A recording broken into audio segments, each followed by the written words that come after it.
Okay, ladies and gentlemen, we are literally a handful of seconds away from getting going.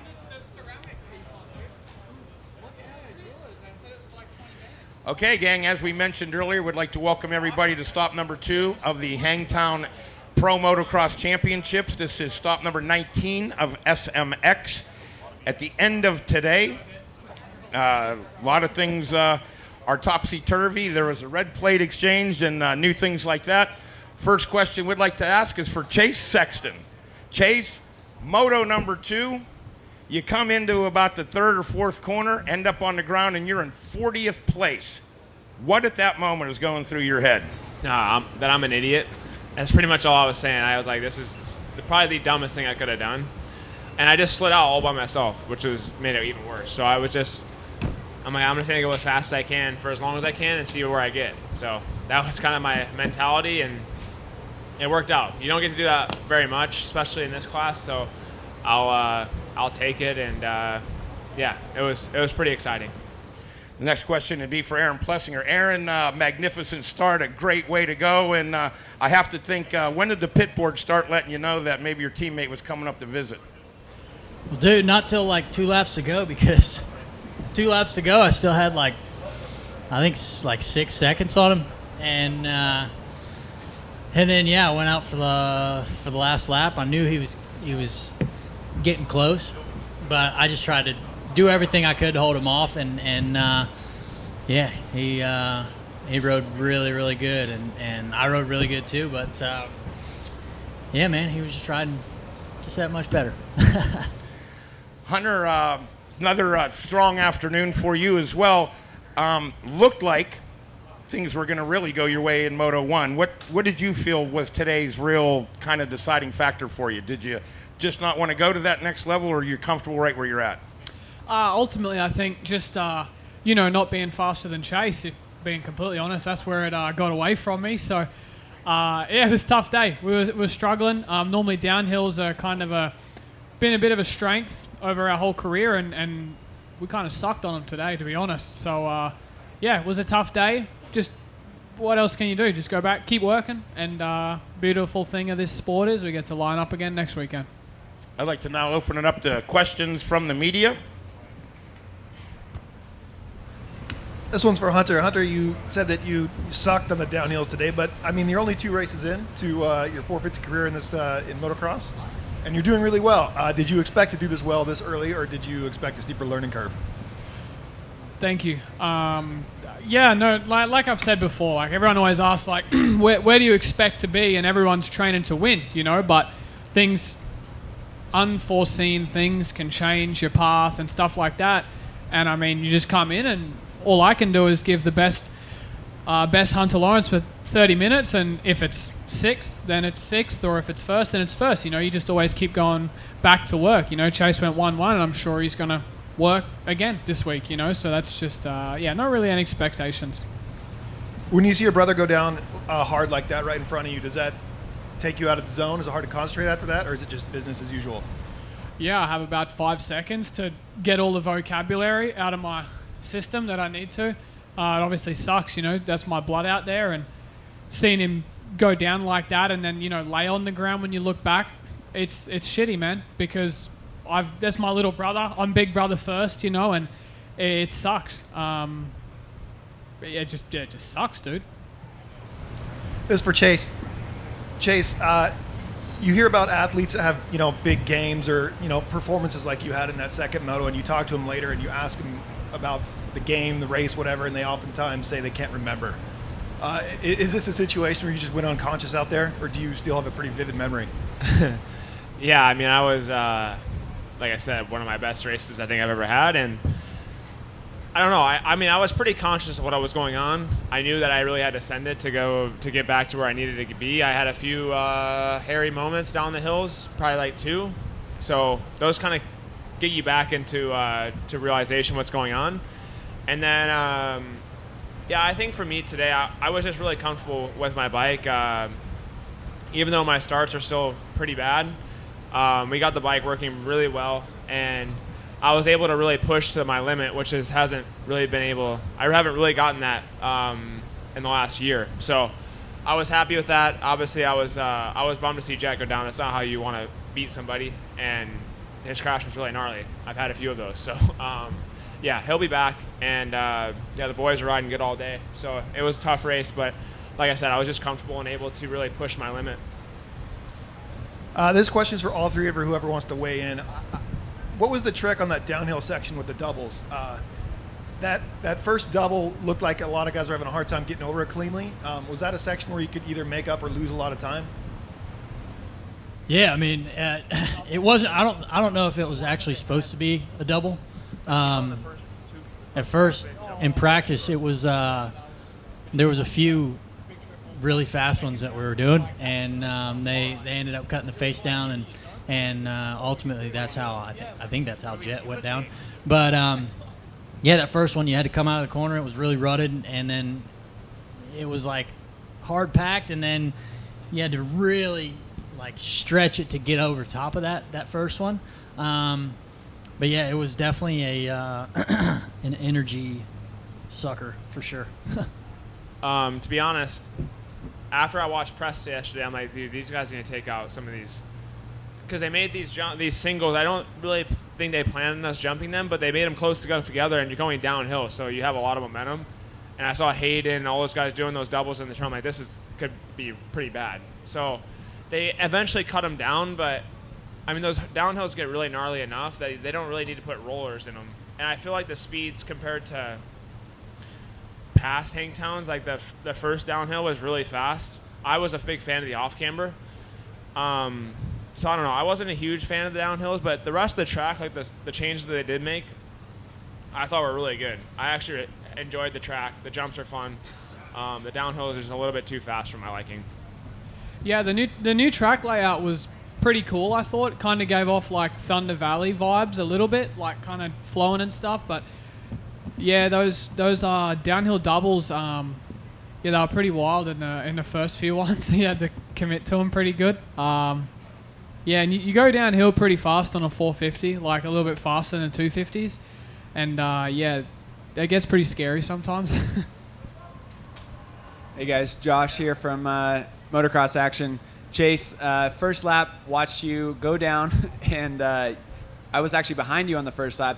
Carnage, sending triples, doubles, getting close to hitting guys midair.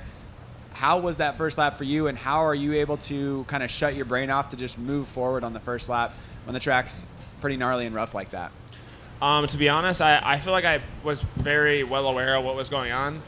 I didn't jump a few jumps the first lap just because it's not I mean, I already put myself on the ground. It's not worth going down again, and when you have that many guys, it can get pretty sketchy. So I really took my time and picked my places where my wheels were on the ground where I could make passes. I didn't want to risk it. If someone didn't jump, if they did jump, I was like, I'm just going to double it, and I'm not going to risk landing on somebody. But once you get through the first couple of like packs, and you can kind of like, okay, now we can push forward and start like being aggressive. But the first two laps, I was really on my toes and trying to pick around people, because I mean, in my mind, I never thought I was going to get back to first. So I was like, well, if I can just salvage a podium after being dumb on the first lap, that'd be awesome. But so I was being pretty smart, I feel like. Awesome. And for I saw my passport.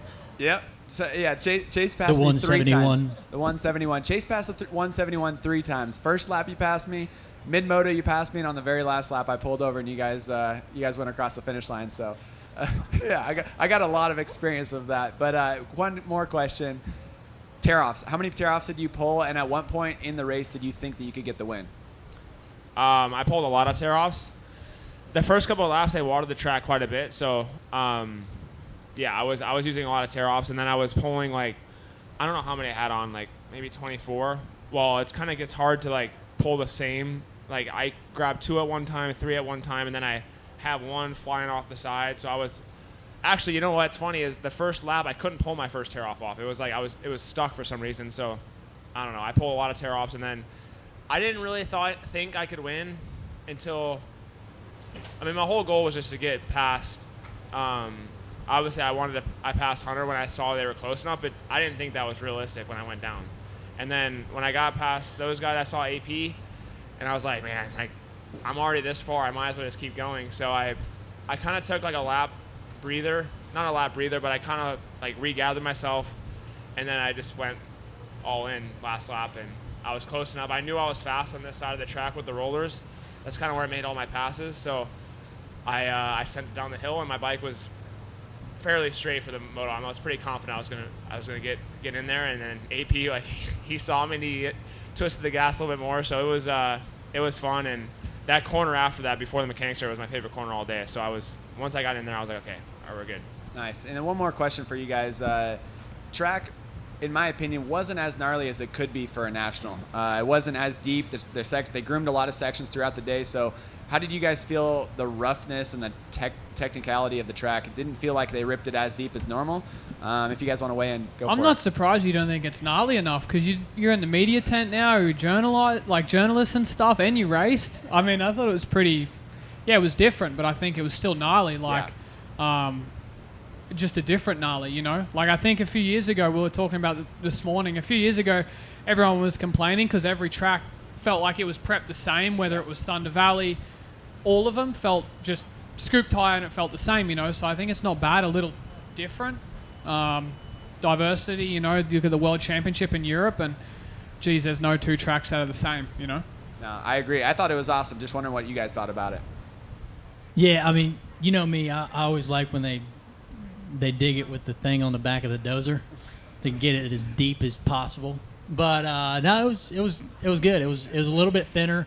Got some square edge bumps, and it was definitely you couldn't go like wide, like all out, or else you were gonna go right to the ground. So you had to take your time, pick your lines, and really figure out where you wanted to go. So it was cool.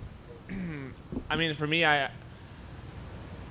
aside from the downhills, I think they had to keep those somewhat smooth, because with how fast they were, that just makes it even sketchier. But I think coming into the turns, it still got rough. The turns are rough, but when they don't tilt as much, I think it actually allows you to use more of the track. I think you see a lot of, even Paula, like there was places that we didn't even really use because it got really deep in the turns, and here I think we used pretty much the whole track. So, I mean, you can look at it both ways. It doesn't get as gnarly of ruts, but you're able to, if it's super deep, once you get in a rut, you can't move.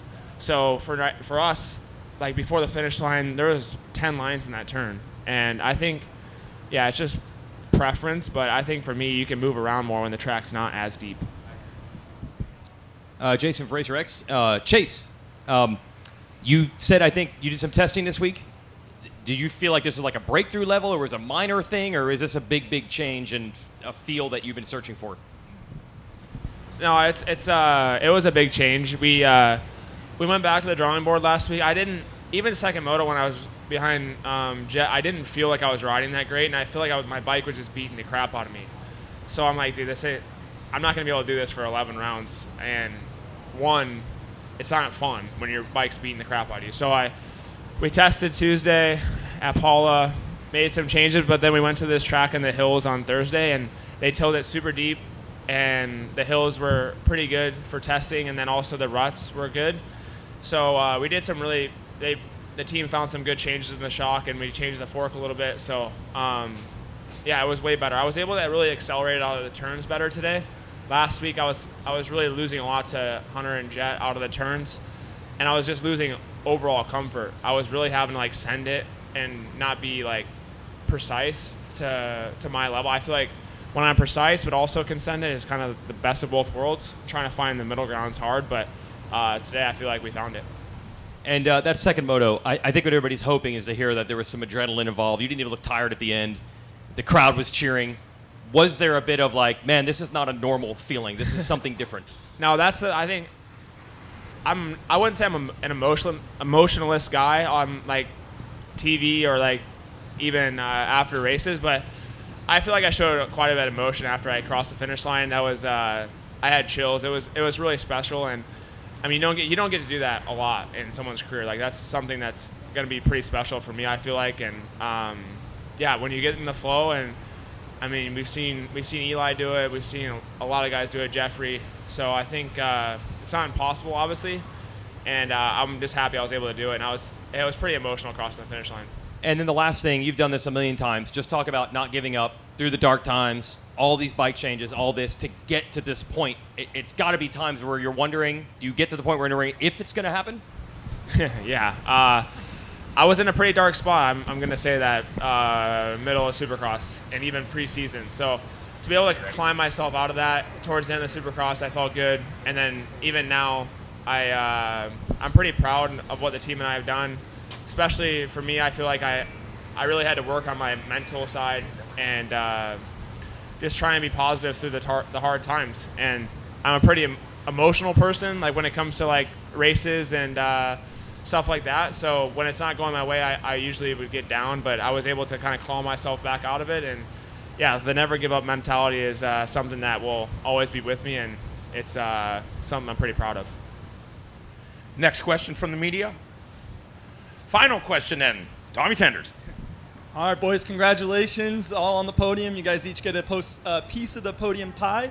But down the line, what's on the dinner menu tonight? I'm headed straight to the airport, so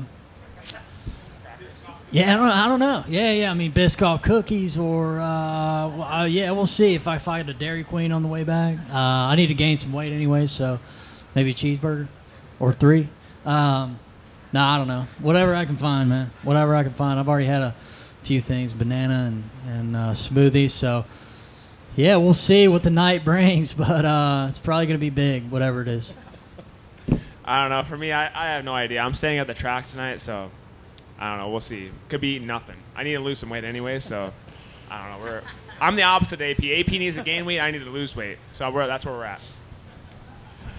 Yeah, just Folsom's got a bunch of fine cuisine to offer, so we go to the. I can't won't say where we're going because you just keep it on the DL, but maybe a little steak, maybe something like that, or probably just some salmon or something, But yeah, it's the city of cuisine, they say, Thank you, boys. Thank you all very much. We can't wait to see you all in Denver. For everyone here at the AMA Pro National Stop number 2, we wish everybody a safe trip, and congratulations one more time to the top 3 in the 450 class.